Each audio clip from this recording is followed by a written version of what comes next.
মৰমৰ ছাত্ৰ ছাত্ৰীসকল, স্বাগতম মোৰ ইউটিউব চেনেল পাৱাৰ অফ ৰিডিঙলৈ। আজি মই তোমালোকলৈ লৈ আহিছোঁ ক্লাছ 6ৰ ছায়েন্সৰ লেচন নম্বৰ 7ৰ কুৱেশ্যন এনচাৰসমূহ।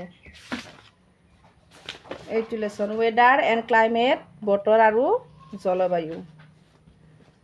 গতিকে ইয়াৰ এনচাৰসমূহ দি দিছোঁ, তোমালোকে ধুনীয়াকৈ লিখি ল'বা।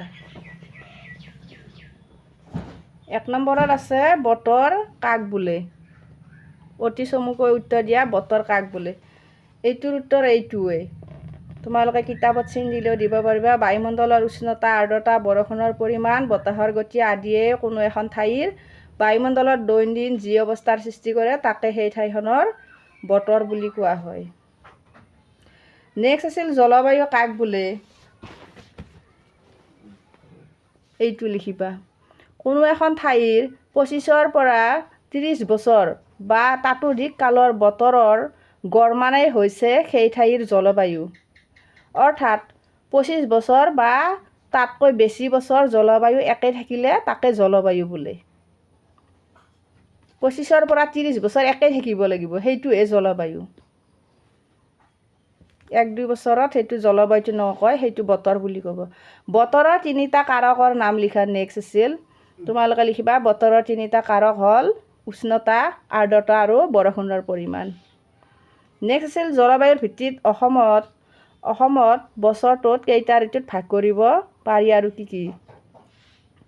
তোমালোকে লিখিবা 4টা ঋতুত ভাগ কৰিব পাৰি: গ্ৰীষ্ম, বৰ্ষা, শৰৎ আৰু শীতকাল। এইটো কিতাপত ক'ৰবাত আছে।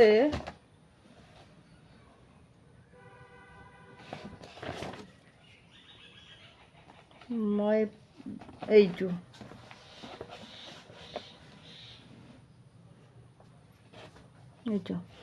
গ্ৰীষ্ম, বৰ্ষা, শৰৎ আৰু শীত।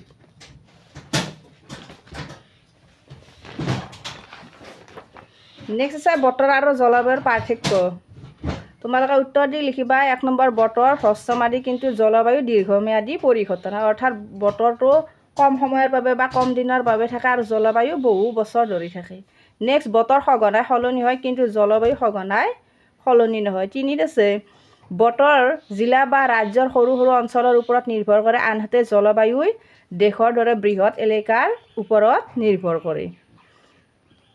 তাৰপিছত ইয়াত 3ত আছে কি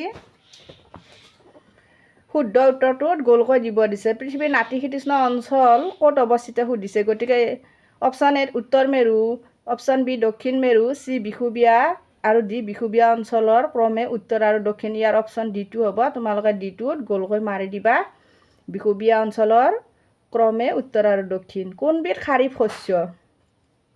ইয়াৰ অপশ্যন এটো হ'ব খাৰিফ শস্য, লগতে ধান, মৰাপাট।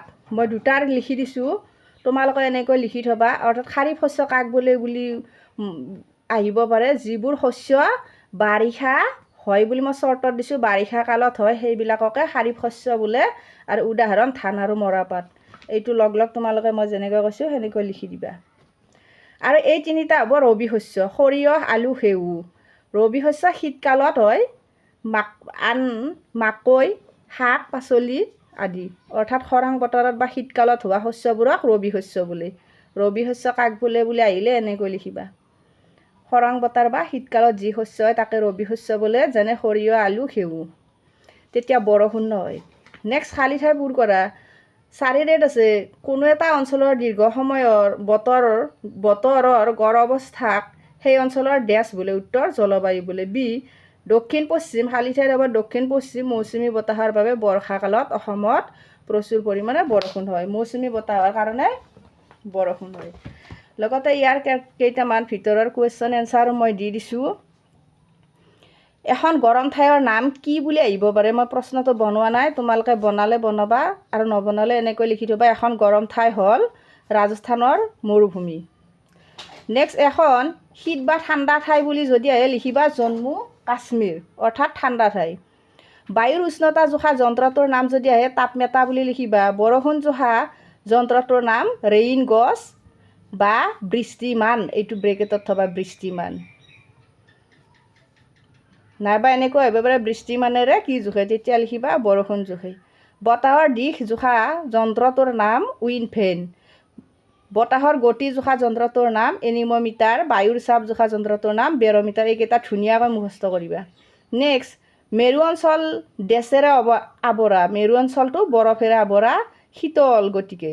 নাতিশীতোষ্ণ মণ্ডলৰ জলবায়ু মধ্যমীয়া, অৰ্থাৎ আমি নাতিশীতোষ্ণ অঞ্চলৰ আমাৰ মধ্যম। খাৰিফ শস্য কাক বোলে? গ্ৰীষ্ম বা বৰ্ষা কালত অৰ্থাৎ বাৰিষা কালত যি খেতি হয় তাকে খাৰিফ শস্য বোলে, যেনে ধান মৰা পাত। আজিকালি ধান মানুহে কৰিব, এয়া বাৰিষা দিন আহিল সেইটোৱেই। ৰবি শস্য শৰৎ বা শীতকালত অৰ্থাৎ ঠাণ্ডা দিনত যি খেতি কৰা হয়, যেনে আলু, শাক পাচলি সেইবিলাক। গতিকে যদি এই ভিডিঅ'টো ভাল লাগিল, ছাবস্ক্ৰাইব, লাইক আৰু শ্বেয়াৰ কৰিবলৈ নাপাহৰিবা। আজিলৈ এৰিছোঁ, বাই। লগতে তোমালোকে অকল লিখি থ'লেই নহ'ব, মুখস্থ কৰিবা।